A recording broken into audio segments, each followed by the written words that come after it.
po jako akawuwo.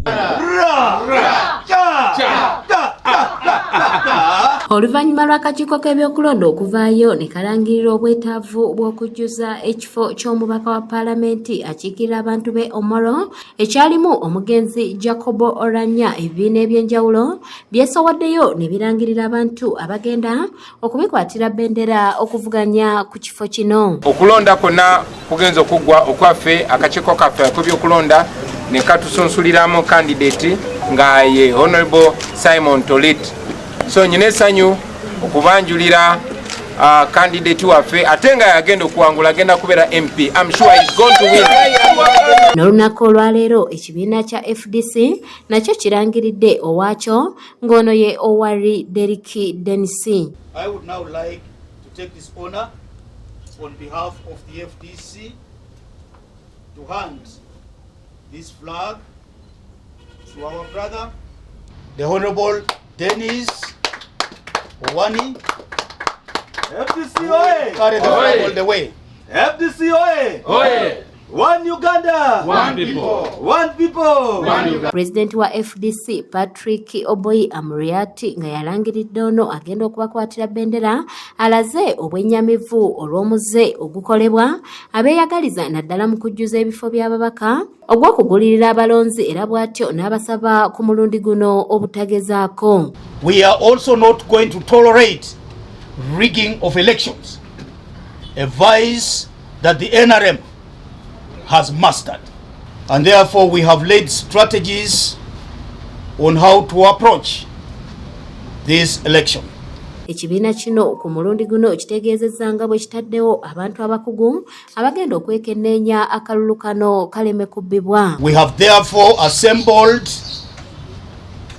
a robust team that is going to lead us all the way in soliciting for votes, in persuading the people of Omoro, and in protecting that vote.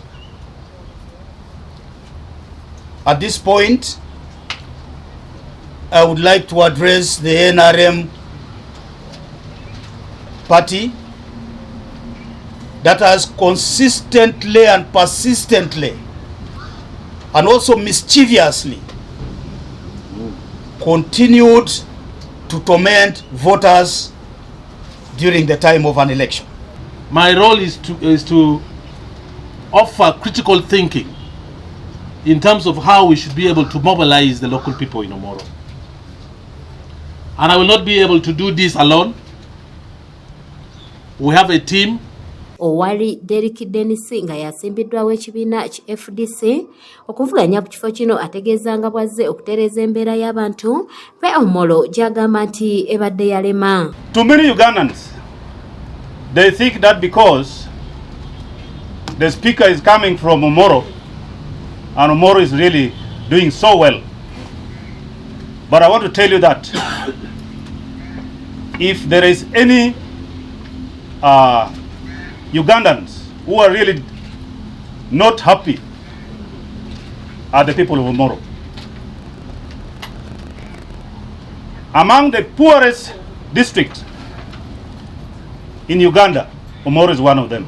Owali era ategeezezza nga ye nga kw'otadde n'ekibiina okutwaliza awamu bwe beetegekedde byonna ebineeyolekera mu kulonda kuno. As it has been going on for long, may not be free and fair. Intimidations, voters, bribery, and even other by the state will be there. But we are preparing ourselves emotionally because we know that all this will happen. But I want to assure people of Omoro, I want to assure Ugandans that we are very much ready. Matia Sekanjako yakusakidde eggulire lino ku lwa ABS Television. One Uganda, One people. one people, One Uganda. Ra, Cha, A.